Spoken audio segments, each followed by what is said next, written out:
Kaya thank you choir for that wonderful singing. Kining kinabuhi nga pastor nanapoy gihatag nga outline sa ato ang title sa ato ang message karong hapon sa ato ang operator.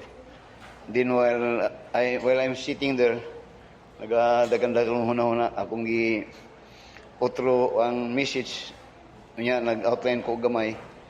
Prayerfully that God would speak to us this afternoon. And this message is concerning of what is happening in this world today. Aguntang message panong tato katong nasa Old Testament karon kay unang-una ko gibombahan ning apil naman dai gira ning Amerika dito sa gira sa Israel o sa Iran. So dirita karon sa mensahe about the second coming of the Lord. As a Christian is well informed of what had happened, transpired in the old time, and we are informed of what is happening today, and we are informed of what is happening in the future. Nga as a result ng Kristohanon, doon ay kahibalo o makasabot sa nagahitabo sa bisan sa atong kagalingon o sa simbahan o sa kalibutan. I was just informed na nagatulog, nagpahuray ko. Nag-ring ako ang cellphone o dahil nagtingog, nagtawag sa ko o nag-istorya. Nag-appear na yun day ang si Trump, ang Amerika sa gira sa kanya, iyan ang gibombahan ang Iran, ang mga nuclear site sa Iran. So what is that? What is the implication of these things that is happening to the world for us as a Christian? Unsa ba ni?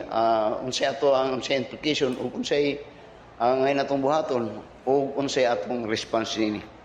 So in Matthew chapter 24, you will find here that while the Lord Jesus Christ was ministering to particularly to his apostles, you will find that in verse 1 to verse 2, tanong niyo sa Matthew 24, this is what transpired in when the Lord Jesus Christ was ministering, particularly this time in the temple. Yung sa verse 1, and Jesus went out and departed from the temple, and his disciples came to him to show him the buildings of the temple. Na ilang ginapasundayag ang buildings o ang mga butang mga missing, mga kung pa mga gihimo karon nga pila ka mga historic ang mga building. So and Jesus said unto them, see ye not all these things? Verily I say unto you that there shall not be left here one stone upon another that shall not be thrown down. Nga ilang ginapasundayag itong templo at that time. Ang templo, kung na may dako nga building at nga panahon, ang templo, kung ilang ginapasundayag, dahil mo naging Kristo ka na, mawa na, muabot pa nga, pulpugo na nga, mahimong bato na lang yun na. Mabasa man ninyo na sa verse 2. So with that regard, in verse 3, muna niron ang ipangutan nila. And as he sat upon the Mount of Olives, the disciples came unto him privately, ang iyagong mga disipulo, niya saying, tell us, when shall these things be? Kadtong sa verse 2 niya, there shall not be left here one stone upon another that shall not be thrown down. Doon niya, sa verse 3 karon, and his disciples sat upon the Mount of Olives, the disciples came unto him privately, saying, tell us, when shall these things be? And what shall be the sign of thy coming? Dunya and the end of the world. Karon nagahisgot na karon katapusan na ni sa kalibutan. Kana nga issue dugay na pud na. In the time of Lord Jesus Christ, which we could return back more than 2,000 years ago na karon, dugay na din ang pangutana 2,000 years ago. Ang atong kinabuhi ang pinakataas 70 years ago. So, pilo-pilo na kakatuigan, wa pagyutaning, wa pa itong mga ninuno, kini na ang pangutana. When shall be the end of the world? Dayon karon nagagira na O kung mo tanaw nata sa book of Revelation karon nagatuon ta nang mabutanga. Kung mo tanaw karon makasulti ta mao na bani ang katapusan sa kalibutan. Padulong na bata sa katapusan sa kalibutan. Diyon na po'y pangutan nagasulti nga hapit na gyud ang rapture. Mao po ni ang kanunay ginasulti ni sa akong asawa sa may mag-rapture na gyud ni, mag-rapture na gyud ni. Na mao ni nga nagahitabo ko ng kalibutan, nagapropesya na hasta niya akong tapad sa akong higdaanan. Mag-rapture na. Di ako po siyang tubugon, may problema, may tag mag-rapture na gyud tuod.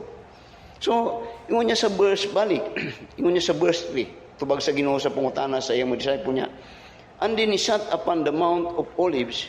The disciples came unto him privately. Niya, nagapangutana, niya, tell us, when shall these things be? And what shall be the sign of thy coming? And of the end of the world. Sign of your coming, then the end of the world. Kano saa? Then notice in verse 4. And Jesus answered and said unto them, take heed that no man deceive you. Ang tubag yun sa Ginoo, ang punta, take heed na wa gyoy mo deceive sa imo. Nga di ka uwan pa mailad. Magbantay ka. Ang unang tubag sa Ginoo, di ka magpa-deceive. Which means nga there are conditions, situations na diin kung di ka magbantay, ma-deceive ka. Moto dunay usa ka simbahan nga I think if I'm not wrong katunag nga iyang gikuan nga the end of the world na, di lang nako magit kayo, the end of the world na, kalimot-limot ako, iyang gitudlo sa mga membro, that was 1940s. Nga ilang gibuhat karon, ilang gipanghatag tanan na lang ang ilang sa ilang property kay hapit na ang katapusan kay mag second world war naman dito. Katapusan nila, so they surrendered everything na to the point nga they were being deceived tungod kay kulang sa pagsabot o gigamit nga opportunity niadtong ilang leader nga mahimong i-deceive ang mga tao. Nga gi-capitalize ang sitwasyon for his benefit. So ang term, ang sulti sa Ginoong Kristo, number 1 is ayaw gyud mo palipat, kung palipat. Then notice din in verse 5, niya, for many shall come in my name, saying, I am Christ, and shall deceive many. So, the sign that he first mentioned is about deception. And when he speak about deception, it refers to kung ano pa mga relihiyon. O mga relihiyon o mga butang mo deceive sa mga ginagamit ang pulong sa Ginoo o mga simbahan, mga kasimbahan, aniyang butpas-buti. Which speak that in the latter times, because he made use of the word deception, in the latter times, and it is happening karon, pero dili pa yun nimo, nga daghan kayo mga false prophets.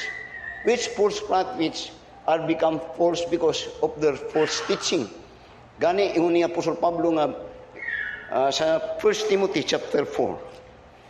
1 Timothy chapter 4. Ingon niya diri sa verse 1.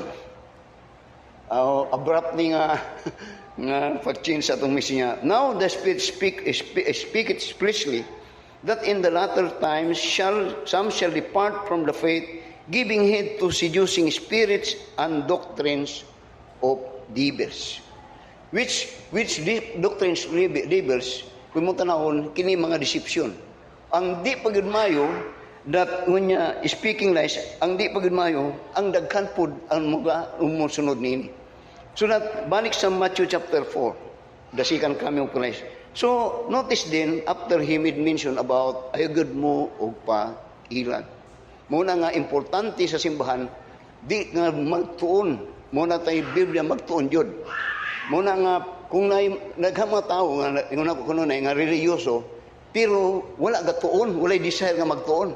Mamati, pero siya nang pamati mo, lagot to. Dili niya gusto nga magtuon, nga ma-prepare iyang kaugalingon. Muna kita, dili, nagatuon yun ta, nagatulog yun ta. Muna nga, kung sa kasabot mo, dili, nagasulti ko, ask me. So, ang first nga warning is about deception, which speak about the propagation of many false teachers and false prophets. Very dangerous. Now, why is this? Nganong kinigid ang giwarningan sa Ginoo? Why? Because the greatest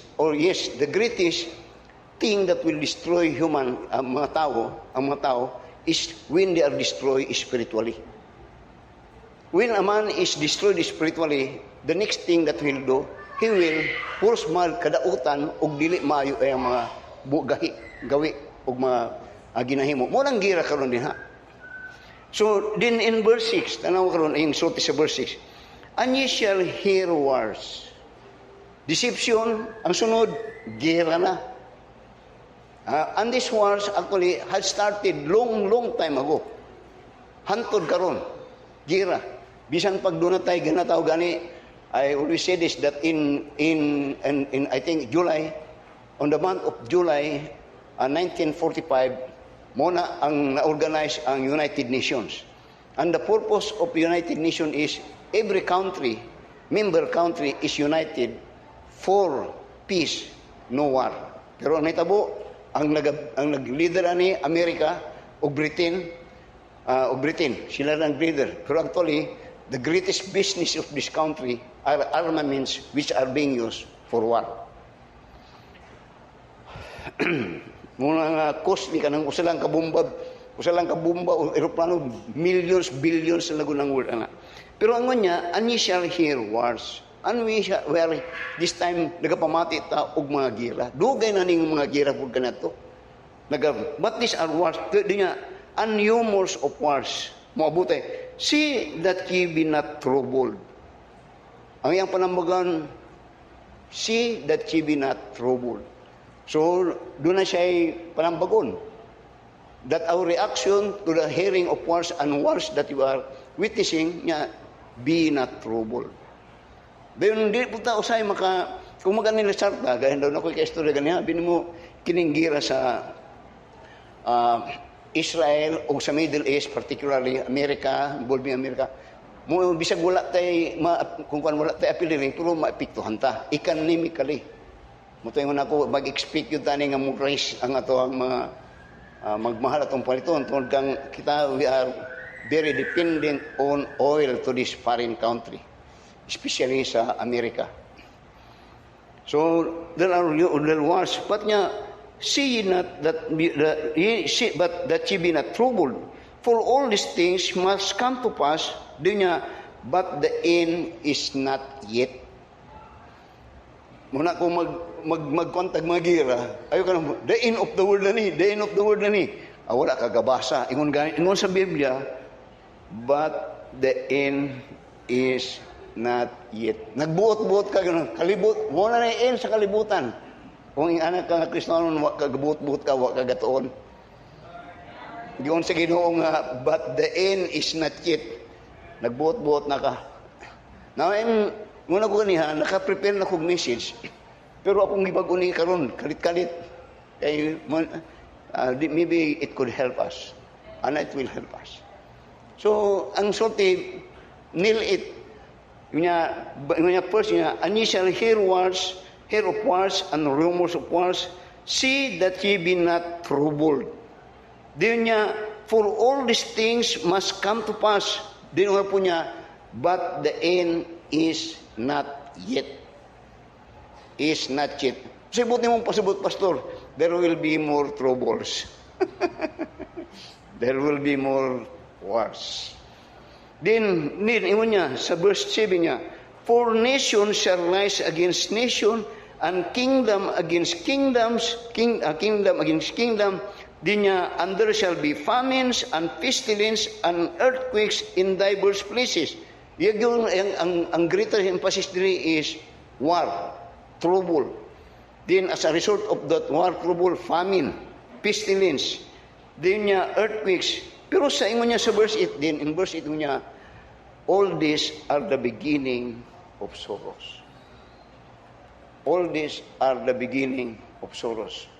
But maipiktuhan yun taani. Maipiktuhan. So, but when we speak about, so, But when we speak about this war in relation to the second coming of the Lord Jesus Christ, you will find here nga lahi ang iyang timailhan sa pag-ani ni Ginoong Kristo. Lahi sa gisulti niya sa Matthew chapter 24. Kay sa Matthew 24 ang iyang nagisulti, the beginning of sorrows. Then not only that, but niya, the end is not yet. So, kung pumunta na karon, what is the sign of the coming of the Lord? The coming. Ang pumunta na diri is, ang iyang pumunta na diri, iyang gi-answer diri, the end of the world. Wala pa kayo niya gisort itong the sign of His coming. Now, tanawa ang sign sa iyang coming.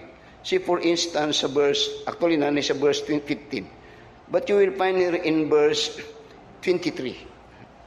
And in verse 23 to verse 26, in reference to His second coming, which he said, Then if any man shall say unto you, this is in reference dito sa verse 5 niya, Lo, here is Christ, and there believe it not, for there shall arise false Christ and false prophets, and shall shew great signs and wonders, insomuch that it will be possible, they shall deceive the very elect.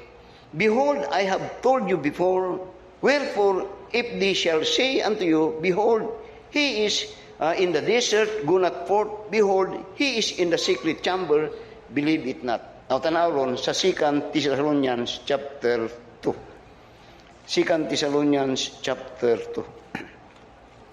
Now, sa nagahitabo sa ato karon, ang implication, later on, mo-create ni siya o actually, famines, pestilence, o it's all about economic, and it's all about, yes, economic that we need for this life. Pero sa 2 Thessalonians, as pertinent now to the answer of His second coming, ingani. Now, before I read it, chapter 2, ingani. The first, the prophecy of the coming of the Lord Jesus Christ, the first coming is what we call the incarnation of the Lord Jesus Christ in the flesh. Ang iyang pagpakatao, munang primero niyang pag-anhi. When He came here, kadto, itong message na ito galing buntag, nga dunay duha ka rason nga ningani siya. First is, He lived a righteous, holy life. Righteous, holy life, unblemished. He had fulfilled the law, and He had fulfilled it for us, that when we are being justified, kadto nga life na iyang kinabuhi, kadto ang iyang ihatag sa ko, ato ang term niya, the righteousness of God. Then also kan kadto nga nako passive na He came to give His life as a ransom for our sin, and that is where He was sacrificed as a Lamb of God. He suffered. That is His first coming. He came to die for our sin. In His second coming, lahi. Tanawa sa 2 Thessalonians chapter 2. And in verse 1 up to verse 10. Muna itong saysayon niya. Now we beseech you, brethren, by the coming of our Lord Jesus Christ. By the coming of our Lord Jesus Christ, and by our gathering together unto Him. That is, He's referring of His second coming, which we speak and we are being taught about the rapture of the church.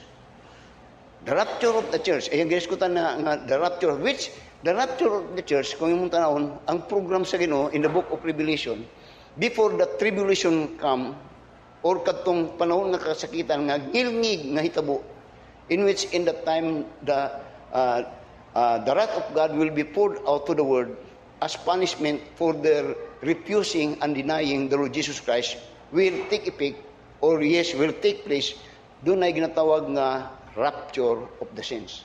In which, in that rapture of the saints, ang tanang mga believer ni Ginoong Kristo, kwaon sa Ginoo dito sa kalangitan. Muni ang iyang ginasulti karon sa 2 Thessalonians chapter 2 and verse 1 to verse 8. Ngayon niya, Now we beseech you, brethren, by the coming of our Lord Jesus Christ, and by our gathering together unto Him. Sabtan niyo na, His coming and our gathering together unto Him.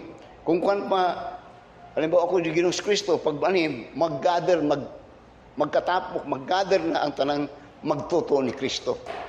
And that gathering will take place in the clouds of heaven, and that is what we call in the Bible the event which is called the rapture. The gathering together, dito tanan ang mga magtuto ni Kristo, mga patay o buhi, waon ni Ginoong Kristo dinhi sa yuta. That is what we call the rapture, in which every believer will be raptured. So, notice in verse 2. Then, verse 1, now we beseech you, brethren, by the coming of our Lord Jesus Christ, and by our gathering together unto Him. That is meeting the Lord, every Christian. That ye be not so soon shaken in mind. Now, notice verse 2. Ingon niya dito sa Matthew chapter 1, ngilngig ang mga mahitabo. Pero with this mind of our gathering together together as Christian with the Lord Jesus Christ, doon na siya ginahatag na comfort.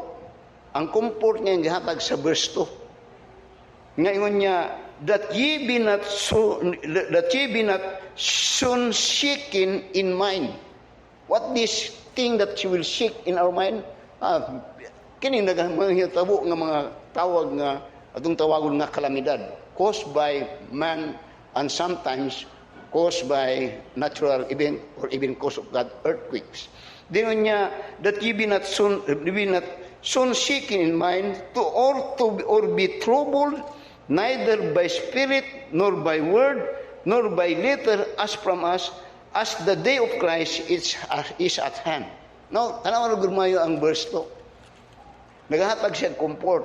Ang iyang comfort, ngunya ayaw mo kabalaka, di mabalaka, dili shaken in mind, or be troubled, neither by spirit or by word nor by letter as from us, as the day of Christ is at hand. Now, the truth is, in the day of Christ, before the rapture will come, the earth is, kung kuan pa, dili na maayo nga puyan. Karon murag okay pa. But the coming of the Lord, I believe, kining kalibutan ni dili na wa nay lami nga puyan. And the truth is, dili na lami ang puyan, dili kay tungod sa gira. Gira ug usahay gani, the result of gira is famine, pestilence, and economic crisis. Ang atong pagtanaw, kana ang pinakangilngig. Pero the truth is, dili na mao. Ang pinakangilngig nga mahitabo before the coming of the Lord Jesus Christ is the manifestation of the evil character of human being. Evil character. You know, when evil, kung dautan ka, ang resulta ng mong buhatan, mga dautan. Kanang mga dautan nga naghitabo, girawan ka na resulta sa pagkadautan sa tao. Atong ginatanaw tong resulta sa pagkadautan sa tao. Gira, sunog, kamatay, drug, mota. Pero actually ka na mga buta nga resulta na sa pagkadautan sa tao. Magitni mo na. Kaya kung dili ang pagkadautan sa tao, di man na ingana. So ang pinakangilngig nga event in the human history is the falling away of man, and that falling away of man will make them like a beast. Ug mo ni ang result niya. Gunita lang sa inyo sa kwan. Katong Second Thessalonians. Ug kini ang result sa 2 Timothy chapter 3. 2 Timothy chapter 3 and in verse 1 to verse 5. Muni usay di nato ni ginatanaw nga ngilngig, pero kini ang pinakangilngig. Kay ang resulta ni puros kadautanan na. Dili tong sunog, dili tong kamatay, yung tanong nga dautan, dili kato bunga to sa pagkadautan sa tao. Tama o dili? Dugmo ni ang ngilngig. Yun niya sa 2 Timothy chapter 3 niya. This know also that in the last days, perilous times shall come. Niya, for men shall be lovers of their own selves. Then niya, murag dili ila kayo ko ano, pero muna, kubitos, niya, boosters, proud, blasphemers, disobedient to parents, unthankful, unholy, without natural affection, truth breakers, false accusers, incontinent, fierce, despisers of those that are good, traitors, heady, high-minded, lovers of pleasure more than lovers of God. Kini mabutan niyo, amo ni ang nagaresulta sa dili mayong makita nato nga nagahitabo sa atong sosyedad. Mo ni siya. Pero kung mong tanaw, hindi lang kaya nato na ginakuan, pero mo ni ang iyang pagkatinuod. Then ang di pagud maayo ani kay kini, tanaw sa verse 5. Nawa. Mo ni ang ilang mo ni sa verse 1 up to verse 2 at 4, mo ni ang ilang gawi, ilang karakter. Pero sa verse 5, mo ni ang ilang ginapakita niya, having a form of godliness. Diyos nun. Pero kung tanawon, kining is like just a counterfeit. Mo ni ginatawag nga sheep clothed in white raiment, but within is ravening wolves. Ang muna iyang ginasulti. Unya, having a form of godliness, but denying the power thereof, from such turn away. For of this sort are they which creep into houses, and lead captive silly women laden with sins, led away with diverse lusts. Now, tanaw sa verse 7. Nya, ever learning and never able come to the knowledge of truth. Sa verse 5 niya, having a form of godliness. Dito sa verse 7, niya, ever learning. Kay balo siya, pero walay kamaturan siya ang kinabuhi. So sa 2 Thessalonians, nagahiskot ni, ginahiskutan ni Apostle Paul as to pertaining of the coming of the Lord. That niya, sa verse 3, niya, let no man deceive you by any means. Let no man deceive you by any means. What is that? Kung mong tanong ito, agatong sa 2 Timothy chapter 3, verse 1 to verse 4, daghan dito ang mga relihiyoso nga tao. Nga not only nga, sulti ato sa Biblia, ang pinaka-worst nga sitwasyon sa tao is that he himself is deceiving him.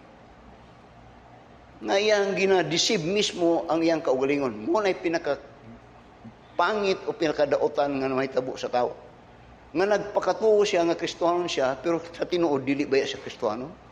Nagtusulti siya nga magtutuo siya, pero siyang kinabuhi, di siya magtutuo. Tagkan na. So nga nagtuo kag Diyos, tuo ko. Pero yung kinabuhi, dili walay makita nga sa iyang tinuod, nga yung isulti nga magtutuo siya. That is the worst level of what we call in a Christian, in a so-called a person. When he deceive himself. Making himself to be, ako, gusto ano man ko. Pero in his life, dili good ba ya? He's deceiving himself. And many are those. So, ingon niya sa verse 3 karon. Tanong ang word deceive. Kanang word nga deceive niya, maupod to sa Matthew chapter 24. Katong gipangutana sa Ginoo, si Ginoo Kristo, what will be the sign of the end times? Ang permirong sorte nga, let no man deceive you. Karon si Apostol Pablo, nagahiskot na po siya in the coming of the Lord Jesus Christ niya, let no man deceive you. Now, in the Bible, when an instruction is given twice or more than twice, it means a very serious matter. Seryoso yun ni. Kaya kung magtaghan yun ni.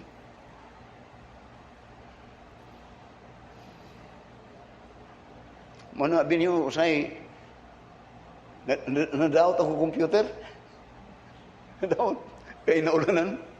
Di na ako akong computer, muna akong nag-study ko, di na ako gagamit-gamit usay. Pero na ako'y daghang libro. Gagawin sa guna ko, may rasan, di na lang napasagdan na lang ako ni kayo. Usahay, makuhan ko baka ma-dependent ko dito. Diyon kasagaran mo, pero nakoy makuha nga idea. Pero when I preach, katong may idea, usahay, gamay lang makuha na ako dito. What I'm simply saying is that if we are a person, doon ay panghunahuna, doon ay pagbulot, kasi doon ay siya pagbati, o doon ay siya action. Muna nga, kining hunahuna, kinanglan, nga kini, actually, mapuno ni og kaalam sa pulong sa Ginoo. Kay kini, kung kuan pa, muni nagapadagan sa tao, kini. Sultihin ko, kung emotion imong padaganan sa mong kagalingon, wa kay direksyon. Kay when ang emotion sa tao, maayo na, kung maayo ang tao sa mga. Pero by the time nga wa na siya mahimo, o makuha siya mga, katong mo siya, gugma niya, wa na. Pero kung kini, mapuna ni kaalam sa Ginoo, o kini ang mo control sa tao, sa imuha, then kini mapuno sa kaalam sa Ginoo, mamaayo ni, bisag dautan lain ang palibot. Kay kini ang nagapaandar, musunod ni, ug mo take of action. So, ingon niya, let no man deceive you by any means. Let no man deceive. So, what that mean? This is very critical because it speaks about the second coming of the Lord. And the second coming of the Lord is, in His second coming, this is the worstest stage of kung magamit the word, of the church. Why? Because in this time, there will be falling away. And many at this time are deceivers. And that the worst is deceiving is that they deceive themselves to believe which they do not actually live. Di nila kinabuhi. Magit ninyo, very critical yun. Very critical. So, let no man deceive you by any means. For that day, he's speaking about the coming, for that day shall not come, the coming of the Lord. Except there come a falling away first, and that the man of sin be revealed, the son of perdition. So the coming of the Lord, ang butpos niya, ang iyang sign ngayon, there is a falling away. Now, di ko di ko kalimot, that when I was still a Bible student, doon ako'y amigo, he was a real totoong Christian. Kaya kung gitambagan Bible student ako niya, si Roger Rosentalis, kung sa brother, be careful. Kay dugay man po itong Christian, maabot yun ang panahon nga dagkang mamiya sa simbahan. O mubiya yun na sila. Mubiya. Muna nga, sa akong kaguna, dili na kanato kung naimong hawa simbahan, masakitan ko eh. Pero later on, program maguna sa Ginoo. Program na. The falling away is God's cleansing the church. Falling away. Because at the rapture, ang katong iyaha ay ang kwaon. Very, tama rin yun ang verse 3. Tama sa verse 3. Let no man deceive you by any means, for that day shall not come. The coming of the Lord, di siya monhi. Except which means this will happen, except there come a falling away first. And that falling away, but pasabot, daghang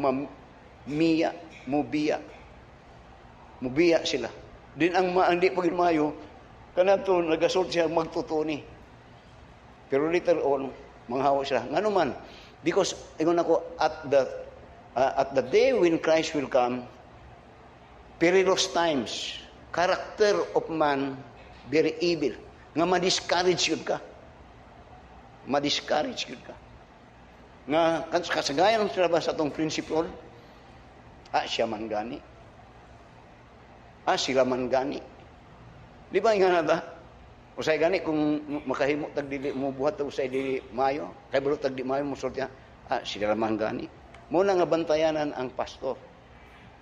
Para sa kanang abanti karon. Muna I don't like abanti. Kay mahimo ug nahimo na siya man gani. Pero kung musulti siya, nagahit ni sisgot siya Ginoo, musulti siya nasa wato siya langit, pero nganong ingana man siya. So, okay ra pud ko. Mo nang delikado. Pero ang tinod nga magtuto, dili siya mobasi kung unsa iyang pinahimo sa ban, unsa iya pong desisyon. Dili. Kay faith is a personal conviction.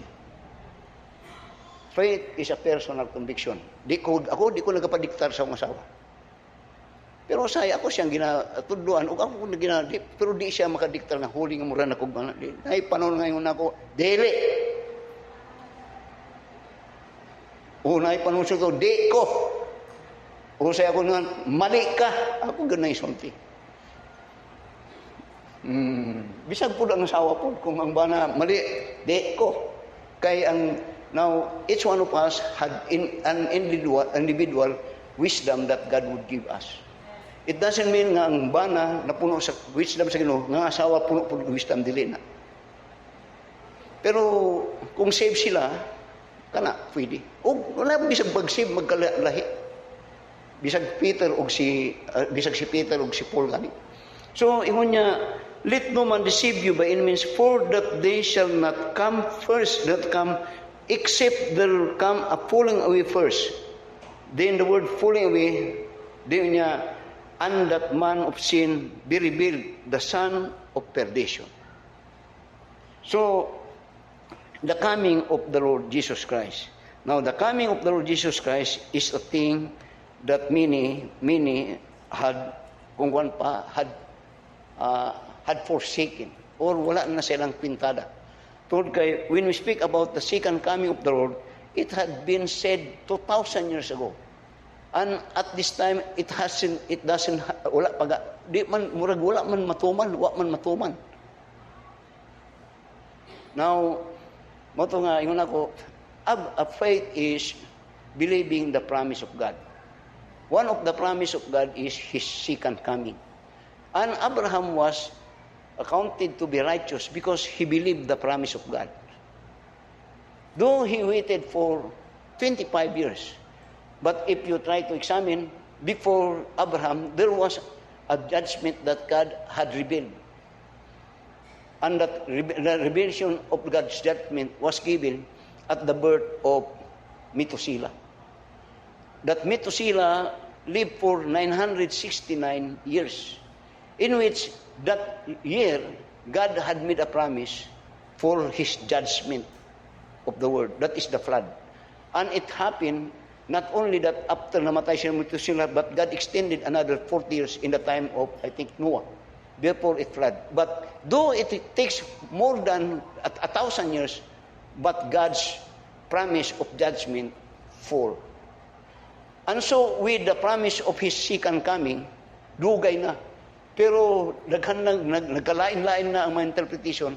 Some had even neglected, and some even says that today is the day of is the period of tribulation. Nga human na ang rapture, tribulation time na. No, it's not. So that mo ni karon ang so that in 1 Peter chapter 5 mo ni karon ang isulti na Apostol Pablo. Ingon niya sa verse 1. 1 Peter chapter 5 verse 2 Peter chapter 3 from verse 1 up to verse 5. 2 Peter chapter 3 verse 1 to verse 5. Ngunya, this second epistle, beloved, I now write unto you, in both which I stir up your pure minds by way of remembrance, that ye may be mindful of the words which were spoken before by the holy prophets, and of the commandment of us, the apostles of the Lord and Savior. Knowing this first, that there shall come in the last days scoffers, walking after their own lust. Scoffers. Mga bugal-buguluan ng mga tao, pero kini mga scoffers, actually, ning-agi ni sila sa mga religion. Dinungon niya, this is scoffer niya, and saying, where is the promise of His coming? Where is the promise of His coming? For since the Father fell asleep, all things continue as they were from the beginning of the creation. Pero for this they willingly are ignorant of that by the word of God the heavens were old, and the earth is standing out of the water and the water, whereby the word that then was, being overflowed with water, perished. But the heaven and the earth, which are now by the same word, are kept in store, reserved unto fire against the day of judgment and perdition of the ungodly man. But beloved, be not ignorant of this one thing, that one day is with the Lord as 1,000 years, and 1,000 years as one day. That is, that at this time there are scopers, which means that these scopers are basing the timeline of God to the timeline sa tao. Nga itong pagtanaw, ang pasabot karon sa Ginoo, when He made the promise, dugay na, 1,000 years na nag-agi. Pero ang pasabot sa Ginoo, ang usa ka adlaw sa Ginoo, sa inyo ha, usa ka libo. Sa inyo ha, dugay ang usa ka libo. Pero sa Ginoo niya, usa ra na ka adlaw. Which in effect, that this judgment is not based upon you or upon us, but based upon God. So balik na, this war that is happening today, muna ang nagkapamove sa and this war. Now, many wars had happened in this world.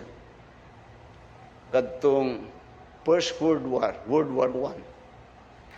In World War I, if you study the history of it, many Christian believers believe that it is the end of the day of the world. Then come World War II. Many believe that it is now the end of the world. Today, coming is what we call World War III. And many believe na kini ang prelude ang nagahitabo karon, ang Israel. But for us Christian, we understand that in the last days, and many times, ang Israel was conquered nation. There is no such country just like Israel nga nag-agi og grabe nga gira. Some says, I'm not very sure, pero 30 times war. Some says 50 times nga hingagi gira ang Amerika. Ang Pilipinas kapila tagigira. Spanish, then Spanish, American, and Japan. Tulo. Pero as Israel, grabe. Karon, but the program of God is, ang Israel, girahon yun na og mga nasod. At then, tabangan yun na siya. Karon, wala pa na siya tabangi. Ang new tanaw, dili, wala pa tabangi, kay napaman ang Britain, napaman ang Amerika nga nagtabang siya. Nga klaro nga nag-open nga nagtabang sila, napa. Pero in the last days, dili. So, unsay but nimong pasabot, Pastor, as to our reaction of what is happening today? My advice is, basa ang Biblia sa Matthew chapter 24 and in verse 5 and in verse 8. Unsa to, Pastor? Matthew chapter 24 and in verse 5. Yes, and in verse 6 niya, and ye shall hear of wars and rumor of wars. See that ye be not troubled. Niya, for all these things must come to pass. For all these things must come to pass. Mahitabo yun eh. Pero niya, but the end is not yet. What that mean? There is still coming much worse. Then, niya sa verse 7, and for nation shall rise against nation, and kingdom against kingdom, and there shall be famines, and pestilence, and earthquakes in diverse places. Then niya, and all these are the beginning of sorrows. Notice the word, the beginning of sorrows. Sinugdanan parang ni. Now, kung magsulti na po kag sinugdanan, this had been long time. Kung imutang sugdan, kanang punta na nata sa end times na, Pastor? Now, my answer is, I don't know. I'm not sure. Pero ang akong consolation is, I know that it will happen. For, nganong makasulti ka nga, dili ka sure kung mauna ning ang coming in, Pastor. Ano man? Because in the rapture will take place first. And that rapture, the Bible says, no man know it. Walay nahibalo. Sa pagbalik ng ministry, walay nahibalo. I'm just so fair and just. I could not say, is this the end, Pastor? I don't know. But surely rapture will come. But yet, I don't still know when will it come. There may be a sign. There may be a sign. Pero God says, no man know it. Kung saan lang ron, Pastor? Be sure that you are saved. Be sure. Because the only one that will endure are those that had trust to the Creator. This is His program. So that in this program, it will, worse and worse, but it is sure because He loves us. Then He will take us. He will take us and put us into safe. Amen. Let us all stand up and let us pray. Most gracious and loving Father, Lord, salamat sa mga panambagon niya sa mong pulo. Doon ay nagahitabo sa kalibutan ng usahay, kung di kulang ang among pagsabot, makahatag og discouragement, og makahatag og dili maayo nga implication sa mua, og makahatag og pagluyas, og gana sa gani sa pagkinabuhi, og makahatag og discouragement. But as God's people, these are your program. So what we will do is continue to live by faith. We are saved by faith and we are to live by faith. And that indeed is what God is desiring to us. Nga bisag magkaunsa-unsa, mo padayon kami nga musalig diha kanimo. Because the just shall live by faith, and without faith, no one could please God. So in every condition sa kinabuhi, kadtong pagtuo nga makapahimaya kanimo, kadto among pagahimuon ug among pagagunitan ug among ikakinabuhi. So bless us, been blessing your messages. Father, I pray in Jesus' name. Amen. Kung asawa, mag-unsan lang tani. The same. The same.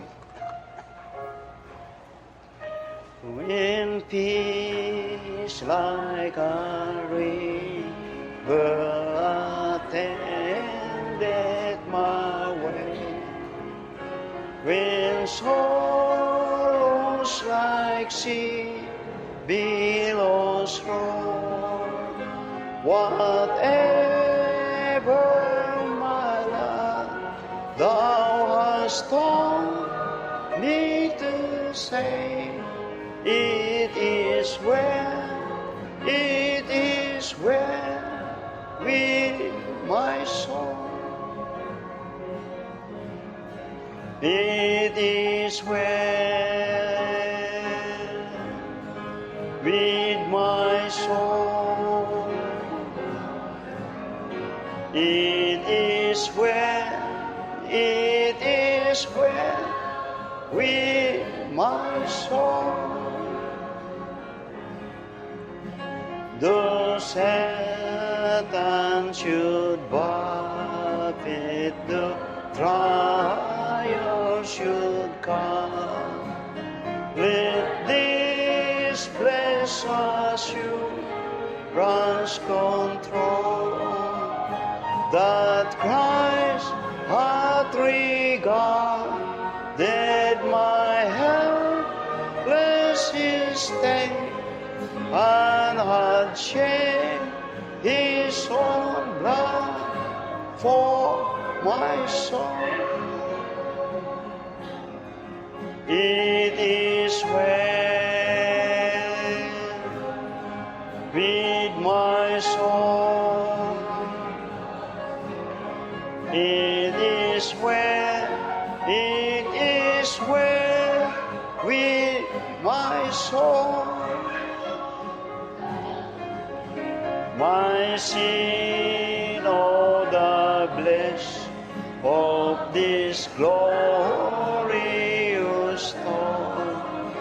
My sin, not in part, but the whole, is nailed to the cross, and I bear it no more. Praise the Lord, praise the Lord, oh my soul. It is well with my soul. It is well, it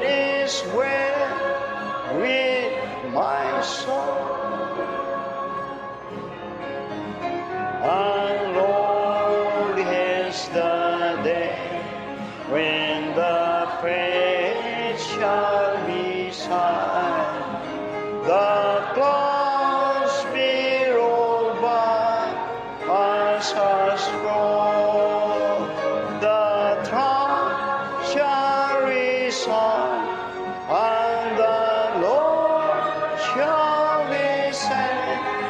Even so, it is well with my soul. It is well with my soul. It is well. It is well with while we are singing, God declared that it will be perilous times, wars, famine.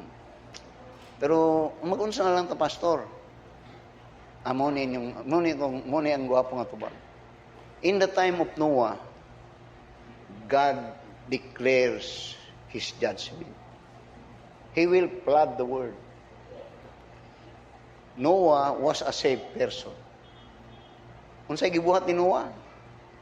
Nag-worry ba siya sa flood? Wala. What he did, he continued to build the ark. He continued to warn the people that their only safe is God. And that the salvation or keepsaving is pictured by the Lord when He tasked Noah to build the ark. Katong arka.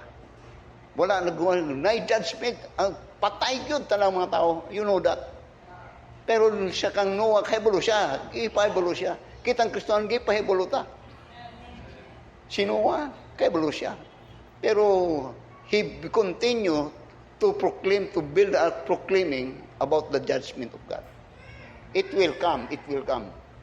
When the judgment come, tuwa sila sa arka. Safety sila. This time, more gyapon nga prinsipyo. More gyapon. The just shall live by faith. He will take us. He will keep us. Amen. Ngilngig yun. Ngilngig. But for a child of God, no problem. Remember Noah. Even remember Lot. When God judges, it is always that He keep His people safe. Brother, come on. Give us the closing prayer. Muna inyong butang. Kabalaka, wala na balaka si Noah. Si Lot, ang ikipalakan katuyang. You understand that. It will come. But for us, no worry.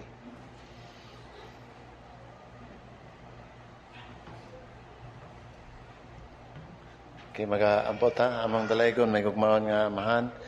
Salamat kayo, Ginoo, for reminding us again this afternoon through your word that moabot yun ang kalisdanan aning kalibutan na ni sama sa gera, mga natural nga kalamidad, ug ang kadautan sa tao, Ginoo, ug kana hinay-hinay nga naga-reveal, Ginoo, according to your word.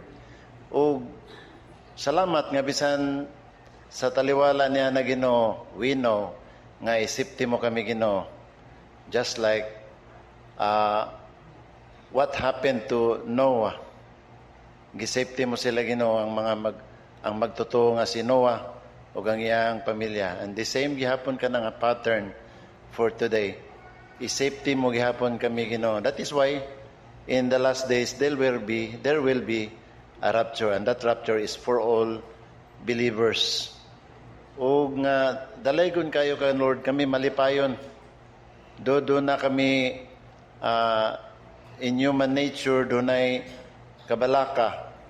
Apan gamay lang kayo kana, Ginoo, sa amuang joy sa mong kasing-kasing nga do na kami kasiguruan.